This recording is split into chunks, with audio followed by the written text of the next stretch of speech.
My name is Malik Wilson.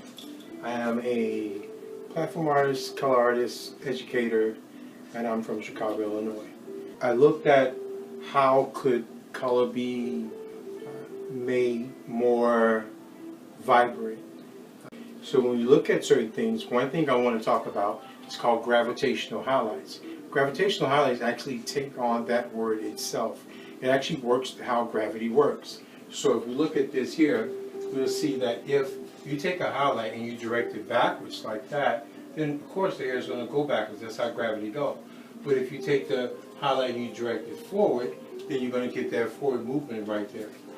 Gravitational highlights work really good in the back of the head because at this point now we can actually see how if you pull it in that angle there, the highlights or the color will show more so from the sides than it will just from being straight across. Gravitational highlights actually work to your advantage because they're very simple to do and they can maximize your color, especially if you're doing these hidden colors or what they refer to as peekaboos. I'm going to do the same haircut on both of them because I've focused on the area in the back right of both of these mannequins so we can actually see the same cut with different styles to it. I decided not to just leave the one mannequin with just highlights in the hair. So what I decided to do, I'm going to do what's called color melting. This is all going to be in the inside. I've actually pre-lightened this hair already. I got it to like a level 9, 10, which is a requirement for the color itself. So I'm going to do that. Again, I'm going to place my foils in first. Make sure you get in a pretty good stable spot with your foil. And when you're doing color melting, if it's a really dark color, you want to start as close to the scalp as possible. I try not to hit the scalp because the color will stay in the scalp. So what I do is I touch it onto the hair, then I push a little bit. Touch it, then I push. Touch it, then I push. Instead of just stroking it right on top of it. So that's my first color. That's a really dark purple. We'll do that one. The next one I'm going to put on, it's going to be, it says pink, but I'm going to run it right on top of the purple. Just like that. And then run into the pink, start coming down into it. Just like that. So I get like a purpley pink type of color there. And then my very last color I'm going to put on, it's going to be red, like fire engine red. And I hit directly on top of where the pink is at. Hit that and then bring it down into that. And melt them all together. Make sure I go over it a couple times. So I did that really good blend. And what you have to make sure too is that you are saturating each piece.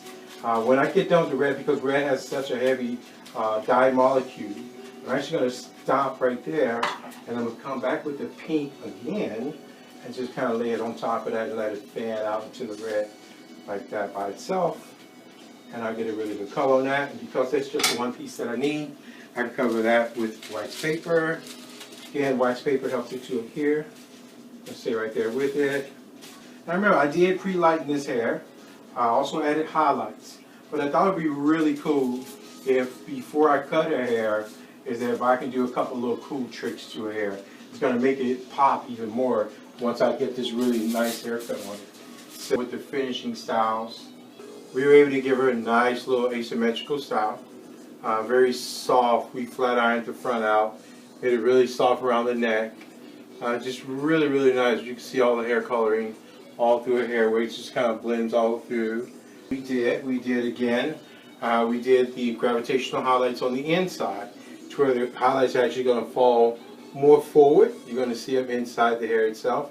But instead of flat ironing this one, we actually scrunched it out. And so this is where we did our color melting, where we end up getting some red tones to the hair. Nice little warm tones in the hair, especially if it's summertime. It's something that you want to do to the hair. But this one, exact same haircut, just styled a little different. Inside we have all these highlights on the inside. Very much so. You see that little nice little, how the hair lays there. So when you start talking to your clients about giving them something new, you want to make sure that they understand that you learn some techniques. And when you learn these techniques, it's okay to charge a little more and give the clients exactly what they want. Okay, so that's going to conclude this demo.